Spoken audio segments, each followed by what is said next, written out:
নমস্কার, আমি অভিষেক সাহা। আজ আপনাদের কাছে গুরু পূর্ণিমা এবং মহর্ষি বেদব্যাস সম্বন্ধে একটি রচনা পাঠ করব। গুরু শব্দটি গু এবং রু এই দুটি সংস্কৃত শব্দ নিয়ে গঠিত। গু শব্দের অর্থ অন্ধকার বা অজ্ঞতা, আর রু শব্দের অর্থ হল বিনাশক, অর্থাৎ অজ্ঞতার অন্ধকার নাশ করে জ্ঞানের আলো দেখান যিনি, তিনি হলেন গুরু। অজ্ঞানতিমিরন্ধস্য জ্ঞানাঞ্জনশলাকয়া চক্ষুঃ উন্মীলিतं येन তস্मै শ্রী গুরুবে নমঃ। যিনি মানুষের অজ্ঞান বা অবিদ্যা নাশ করে মানুষকে মায়ার ঊর্ধ্বে নিয়ে যেতে পারেন, তিনিই হলেন গুরু। গুরুর শরণাগত হয়ে তার কৃপাপ্রসাদ লাভ করতে না পারলে আত্মিক, আধ্যাত্মিক, জাগতিক কোনো কিছুতেই প্রকৃত সুখ এবং আনন্দ পাওয়া যায় না। বর্তমান সময়ে আমরা ভারতবর্ষে শিক্ষক দিবস পালন করি 5 সেপ্টেম্বর, ভারতের প্রাক্তন রাষ্ট্রপতি ডক্টর সর্বপল্লী রাধাকৃষ্ণনের জন্মদিন উপলক্ষে। কিন্তু বহু পূর্বে গুরু পূর্ণিমা তিথিতেই এই শিক্ষক দিবস পালন করা হতো। অবশ্য নেপালে এখনও গুরু পূর্ণিমা তিথিতেই শিক্ষক দিবস উদযাপিত হয়। প্রত্যেক বছর বাংলা পঞ্জিকার আষাঢ় মাসের পূর্ণিমা তিথিতে পবিত্র গুরু পূর্ণিমা পালন করা হয়। নিজের গুরুর প্রতি শ্রদ্ধা নিবেদন করে গুরুর কাছ থেকে শুভাশীর্বাদ লাভ করাই এই তিথি উদযাপনের প্রধান উদ্দেশ্য। হিন্দু ধর্মের মানুষদের পাশাপাশি বৌদ্ধ এবং জৈন ধর্মের মানুষেরাও এই তিথি গভীর শ্রদ্ধার সাথে সাড়ম্বরে পালন করে থাকেন। গুরু পূর্ণিমাকে ব্যাস পূর্ণিমাও বলা হয়ে থাকে। আষাঢ় মাসের পূর্ণিমা তিথিতে জন্মগ্রহণ করেছিলেন মহর্ষি বেদব্যাস।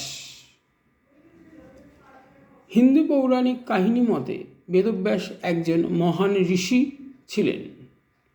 এই মহর্ষি ছিলেন মহর্ষি বশিষ্ঠের প্রপৌত্র, শক্তির পৌত্র, পরাশরের পুত্র এবং সুখদেবের পিতা।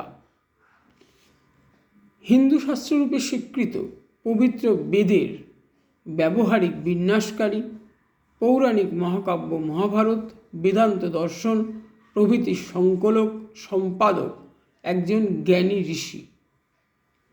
কথিত আছে যমুনা নদীতে খেয়া নৌকার ভিতর মহর্ষি পরাশর ও মাতা সত্যবতীর মধ্যে মিলন হয়। মাতা সত্যবতী গর্ভবতী হন। পরে যমুনার একটি দ্বীপে তিনি পুত্রের জন্ম দেন। দ্বীপে জন্ম হয় বলে তার নাম হয় দ্বৈপায়ন। তার গায়ের রং ছিল কৃষ্ণবর্ণ, তাই তার নাম হয় কৃষ্ণ দ্বৈপায়ন।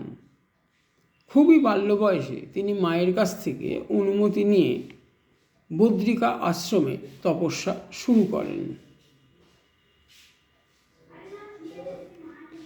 তাই তিনি বাদরায়ণ নামেও পরিচিত। তিনি কঠোর তপস্যা করে মহর্ষিত্ব প্রাপ্ত হন এবং পবিত্র বেদকে 4 ভাগে ঋক্, সাম, যজু, অথর্ব ভাগ করেন। তিনি হয়ে ওঠেন বেদব্যাস বা ব্যাস। এই কৃষ্ণদ্বৈপায়ন বেদব্যাসের জন্মতিথি হিন্দু সমাজ গুরু পূর্ণিমা রূপে উদযাপন করে থাকে। বৌদ্ধ ধর্মের মানুষেরা মনে করেন গয়াতে বোধিবৃক্ষের নিচে মোক্ষ লাভের ঠিক 5 সপ্তাহ পরে এই তিথিতেই বুদ্ধদেব তার প্রথম বাণী প্রচার শুরু করেছিলেন। গুরুরূপে তার প্রথম আত্মপ্রকাশ ঘটে, তাই বৌদ্ধদের কাছেও এই দিনটির গুরুত্ব অপরিসীম। অপরদিকে জৈন ধর্মের মানুষেরা বিশ্বাস করেন এই তিথিতেই মহাবীর তার প্রথম শিষ্যরূপে গান্ধারের গৌতম স্বামীকে গ্রহণ করেছিলেন। তীর্থঙ্কর মহাবীরের গুরুরূপে আত্মপ্রকাশের এই তিথিটি জৈনরাও আজও নিষ্ঠার সঙ্গে পালন করে আসছে। গুরুর মাহাত্ম্য আমাদের জীবনে অনস্বীকার্য।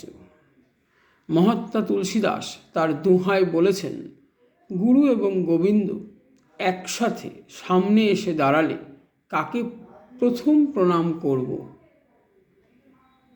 এই দ্বন্দ্ব মনে এলে প্রথমে গুরুকেই প্রণাম করা কর্তব্য, কারণ গুরুর কৃপাতেই গোবিন্দ দর্শন এবং উপলব্ধি হয়। ঈশ্বরের কৃপা লাভ সহজ হয় যদি গুরুর কৃপা পাওয়া যায়।